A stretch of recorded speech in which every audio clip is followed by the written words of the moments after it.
Hello everyone, and welcome back to week 3 of the obscure Star Wars toy line series that I have been doing for May the 4th over the past 3 weeks. Yeah, that sentence made sense. But anyways, in today's video we will be talking about Star Wars Micro Machines. Now, in case I accidentally summoned a bunch of 90s kids, no, we will not be talking about that original line from the 80s and 90s. What we will be talking about today is the reboot that they did in 2015 for the release of Star Wars The Force Awakens. Now, I have this giant display here on my table that will be dismantled after the filming of this video, and I have all the playsets that they did release for The Force Awakens. We have the Stormtrooper, R2-D2, Millennium Falcon, and First Order Star Destroyer, and they did do a Death Star for Rogue One, but I couldn't find that anywhere, and I didn't even know that existed. So, other than the playsets, you could get the ships through other means, and one of those was the blind bag series that they did. And this is one of the ships that I got out of the blind bags, and we have the Sith Infiltrator. So, yeah, this is a pretty cool design. I do have the new LEGO set that came out from this, but not talking about LEGO for now. We'll get to that sometime in the future, but yeah, they did really well with the sculpting, at such a small scale. I'm pretty sure this is just over an inch long. That's the scale that we're looking at. It's doing a little 360. So yeah, we've got the wings coming out of the sides, and unfortunately, with the wings coming out at the bottom as well, you can't really stand it up properly because the front bit will just dip down and just smack against the ground like that. But yeah, other than that, it's a pretty cool sculpt with some cool paint and details as well. And yeah, really nice. Next one I got out of the blind bags was the Red 5 X-Wing Starfighter. And yeah, this is actually the only Rebel Alliance era X-Wing that I have in my collection. All the other ones are the weird blue and white Resistance X-Wings, but we'll get to those in a second. So yeah, looks really cool. We got the S-foils locked into attack position, and a problem with this is that one of the guns is slightly bent. That's a problem with a lot of these X-Wings in this scale, is the guns without fail are always bent in the wrong directions. Yeah. And here's what I mean with all these Resistance X-Wings. I've got about 4 of them here. I do have 2 of them with their S-foils open, and then I have the other 2 with the closed wings, which, I mean, that's cool, having a little bit of variety, but I don't need 4 of these. I don't know, I kinda got all of these in blind bags, I'm pretty sure, and I might have gotten one of them in those little 3-packs, but we'll get into a couple of those just in a second. But yeah, and yeah, just a lot more problems with their bent wings. What can I do? Next up, we have a Sandcrawler, which this is one of my favorite ones that I have in my collection, because this line, there aren't really that many ground-based vehicles. It's mainly just starfighters and starships that we got. But I mean, I like this design. It has some great detailing, but I don't know why I needed 2 more of it. So yeah, I'm pretty sure this is in series 2 of the blind bags, but I don't know. I randomly got 3 of these. I'm pretty sure I got 3 of them in a row. Next one we have is Jabba the Hutt. This is probably really one of my favorite pulls that I got out of these blind bags. I'm pretty sure it was in the same series that the Sandcrawlers were from, so hey, at least I managed to get something cool other than another Sandcrawler. But yeah, nice detailing. It's got this tail coming out from the side. So yeah, really cool. And the next one we have is this random guy. I don't know who he is. Apparently he's in Jabba's palace, in the background or something. I don't know. It's probably named something stupid like Droopy McCool or something. I don't know. Get out of my sight. Next up, we're moving on to some of the 3-packs that they released. This one we have is from Star Wars Rebels, and we have the Ghost, the Phantom, and the TIE Fighter Advanced Prototype. Now, a problem that these ships have is that none of them are in scale. Look at the Ghost next to the Phantom. The Phantom is supposed to hook up to the back of the Ghost, and it's basically as big as the Ghost. Why does it look like that? And then we have the TIE Advanced Prototype, which is actually one of my favorite ones that I have in my collection, because it's such a rare and unique ship. There was a LEGO set once, and that was pretty much it. And the next 3-pack that we got was the Battle on Hoth, and you're only seeing 2 right now. We have the Snowspeeder and the AT-AT, which the AT-AT is actually my favorite one. We've been leading up to it, I've been teasing it, but we're finally here, and here it is. And the entire reason why it's my favorite is because, well, it's an AT-AT. Well, I can't go wrong with it. But also, it has a ball-jointed head, so you can angle this head wherever you want and make it like shoot upwards or shoot down or shoot to the side, or heck, even make it go upside down. Like, you can just do that, and look at that. It looks stupid, but you can do it. Anyways, but the third thing that you got was probably the stupidest one I have in my entire collection, and it's the Imperial Probe Droid. What am I supposed to do with this? It's completely out of scale. Like, hold on. Where's the AT-AT? Yeah, it doesn't matter, but still, I'll compare it to the Snowspeeder, and it's bigger than the Snowspeeder. That's not how it works. And the next one we have is just a collection of other random ones that I had, but like kind of fit the same theme. So we have like this random guy here on like that one beast that was like at the start of The Force Awakens on Jakku, who like captured BB-8, and like I don't know, he had like 2 seconds of screen time. And then we have Rey on a speeder thing, which, can I just rant about this for a quick second? They overhyped this speeder so much with the marketing. Like, they showed it in the teaser trailer that released like an entire year before the movie. They had a Lego set. They had this. I think I had the Lego set. But like, they overhyped this thing so much. But it had like, I kid you not, like not even 30 seconds of screen time in the movie. And they like showed it off like crazy for like all the promotional stuff. And then it like wasn't even in the movie that much. Like, that's weird. I also, for some reason, got a gold variant from, like, one of the blind bags. I don't even think this has any worth just because it's Rey. Then, like, out of the fact that it's Rey, like, decreases the quality. I don't even care that I have, like, possibly a rare, exclusive, like, I don't even care about this thing. And then we also have, this random speeder. I don't even remember this in the movie. Like, I think they just made this up. Like, it looks like a weird variant of Luke's land speeder. And then we also have the Resistance Troop Transport. I'm pretty sure this is also a Lego set. Anyways, moving on to an actually good movie, we have this pack that came with 5 ships and 2 characters.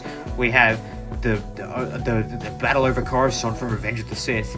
So we have this Obi-Wan figure up here, and he has his blue lightsaber, and he has his Jedi robe on. So yeah, he looks really cool. And we have the Invisible Hand. Wait, no, it's still really cool. It's essentially like the longest one that I have. Like, look at that, it's crazy. Anyways, next up we have Obi-Wan's Jedi Interceptor. This is really cool. We have R4 P17 on the side there. Just a little dot. And then we have an ARC 170 Starfighter, which this one is also really cool. So yeah, this actually is also one of my favorite ones. It's easily like top 10 ships that I have. And then the next one we have is, I'm pretty sure this is like a droid tri-fighter or something. I don't know. The bottom wings broke off, and now it's just looking like this, and it's stupid. It's a Vulture droid and a General Grievous figure, and yeah, I deeply regret losing that General Grievous figure. Why does every single General Grievous merch I own just randomly disappear one day? This happened to the Angry Bird one, and now it happened to the Micro Machines one. At least I have Lego General Grievous I can count on. Anyways, moving back to Hell with the sequel trilogies, we have the R2-D2 playset, and we have 1 figure and 1 vehicle with Chewbacca over here, and he has his bowcaster, which looks really nice. And then we also have a vehicle here with the First Order Snowspeeder, which, much like the Rey Speeder, this one got hyped up a bunch, but this one didn't even show up in the movie. Like, at least Rey Speeder got to have 30 seconds of screen time. Like, what did this guy get? A deleted scene and a Lego set? You're not gonna slide with that in this franchise nowadays. You need to have some relevancy. But yeah, we have 2 guys sitting on here, and actually I had to glue this thing back together like the other day because for some reason when I got this, like the gunner guy just like fell out immediately. I don't think I glued him on correctly. He's supposed to sit like further back in his seat, but I don't know, it's fine, I'll deal with it. Anyways, we have the R2-D2 playset up here, and we can slice him in half vertically, unlike Darth, and it just collapses like that and reveals this little like place in here. And it's all snowy, I guess. So I think this is supposed to be like Starkiller Base because, you know, it's from The Force Awakens. We have this thing up here, and we have this clear stand which allows us to attach a vehicle onto it. Yeah, that's right. I can have a sandcrawler fly around. This totally makes sense and won't break the cannon at all. And we have this little like thing in the back to make it spin. So yeah, and it fell off. Cool. I guess the sandcrawler broke all laws of reality, and it just fell off. The next playset that we got for this line was the First Order Stormtrooper helmet, and on the bottom here we have Poe Dameron in his like jacket that like Finn stole, and he's holding his little blaster there, and he's like kind of standing in this like pose here. And there's a plane outside my window. Yay! Thank you really very much. And we also have a first order troop transport. This thing looks stupid. I'm just gonna admit it. Like this looks dumb. Like even the Lego set, like Lego couldn't save this design. It looks stupid. It's just a box. And we can open this one up, and we get a scene of what I assume is Jakku. And this kind of looks like the opening scene of Jakku when like the First Order shows up and wrecks the whole place. And yeah, we got a stand here where we can just put a ship on it. I have the TIE Advanced prototype on it right now, and we can just spin it around, make it fly around a little bit. Yeah, that's cool. And the next one we have is the Millennium Falcon playset, and we have down here a First Order Flame Trooper. So yeah, he's really nice. They just keep falling over this. They have such a small stand. Yeah, he's like a little backpack on the back, and yeah, he has his gun, which the front of the gun like broke off randomly one day. Like I don't know, I don't really care that much. But yeah, then we have a Millennium Falcon down here. I mean, it's the Millennium Falcon playset. It would be weird if they didn't include a smaller one. And yeah, up here we have the giant Playscale Millennium Falcon playset thing. And we can just lift up the top here, and it releases all these panels, and revealing a giant interior of like this like whole scene here. And yeah, the way that this like one works with the flying mechanism is you have this like giant like centerpiece here, and we can just plop the Millennium Falcon on there. Hold on, yeah, this might take a little bit. I can just sit on the thing, and you can just move it around like that. But if you want to make it move even more, you can press down on like this button on this side and just make it fling all over the place. Just collided with the thing and then just exploded. Oh, that was really funny. But yeah, we have like these like ramps over here going from the different like structures, and then we have this like elevated bit up here, which is like sort of like dirt structure, like ramp going down there. All these different things on the interior. Yeah, it's really detailed inside of this thing. And the final play set that we have is the best one, objectively. Whatever you say is wrong. This is the best one. And it is the First Order Star Destroyer. Now, starting out, we have 4 things here. We have 2 characters and 2 vehicles, which is double than what every single other one has. So, first up, we have Finn and Kylo Ren. And yeah, these kind of like serve as our like antagonist and like protagonist, I guess. And then we have Poe's X-Wing and a First Order TIE Fighter. So yeah, a very well-rounded cast of characters and vehicles here. And just push these off to the side and look at the big boy. And there it is. It all just expands like that, and we have this entire like Playscale like thing in the background. We have this like thing that can pop up here, and yeah, this thing does come with stickers that you have to apply to a bunch of stuff, which that's the only downside. But yeah, we have this giant ramp like for like the TIE fighters to like sit on. I think it's like a sort of dock. Right, I just positioned the TIE fighter on the thing, and this one actually does come with a play feature, and it is this giant laser cannon that you can shoot. So yeah, that just hit my arm. Yay. So yeah, yeah, it's really fun. You only get that one bullet, so use it wisely and make sure you don't lose it, because I almost lost it like right before I filmed this one segment. Like I could not find it. It just, for some reason wasn't loaded in, but I managed to find it on my floor. And yeah, so yeah, just looking more around the Star Destroyer. We have this thing that you can just pop down there. That's weird. I don't know why. And then on the back we have these the giant thrusters on the back. We have like the big 3 ones, and then we have like all these other ones. I think like all up it's like 11 different thrusters.